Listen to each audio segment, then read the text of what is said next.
بسم اللہ الرحمن الرحیم۔ مرحب خیبر کے یہودیوں کا سردار اور خیبر کے قلعے میں مقیم سب سے طاقتور پہلوان تھا۔ جب وہ پیدا ہوا تو اس کی ماں اسے ایک کاہنہ کے پاس لے گئی تاکہ اس کے مستقبل کے بارے میں جان سکے۔ اس کاہنہ نے بتایا کہ تمہارا بیٹا خیبر کا سب سے طاقتور آدمی ہوگا اور اس کی طاقت کا یہ عالم ہوگا کہ کوئی انسان اسے زیر نہیں کر سکے گا، مگر تمہارے بیٹے مرحب کی زندگی کا خاتمہ ایک شیر کے ہاتھوں ہوگا۔ وہ شیر کوئی اور نہیں بلکہ اسد اللہ یعنی شیر خدا حضرت علی کرم اللہ وجہ الکریم ہے۔ حضرت علی کرم اللہ وجہ الکریم نے پہلی ہی ضرب میں مرحب کے سر کو چیر کر رکھ دیا اور لمحوں میں مرحب پہلوان کو جہنم واصل کر دیا۔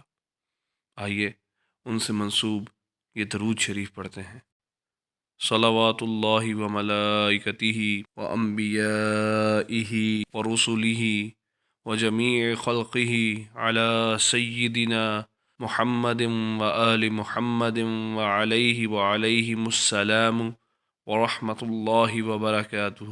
درود نازل ہوں اللہ تعالیٰ اور ان کے فرشتوں اور انبیاء اور رسولوں اور تمام مخلوق کے ہمارے آقا و مولا حضرت محمد صلی اللہ علیہ وآلہ وسلم پر، اور آپ صلی اللہ علیہ وآلہ وسلم کی آل پاک پر، اور آپ صلی اللہ علیہ وآلہ وسلم پر، اور آپ صلی اللہ علیہ وآلہ وسلم کی آل پاک پر سلام اور اللہ تعالیٰ کی رحمتیں اور برکتیں ہوں۔ کبھی دیوار ہلتی ہے، کبھی در کانپ جاتا ہے، علی کا نام سن کر رب بھی خیبر کانپ جاتا ہے۔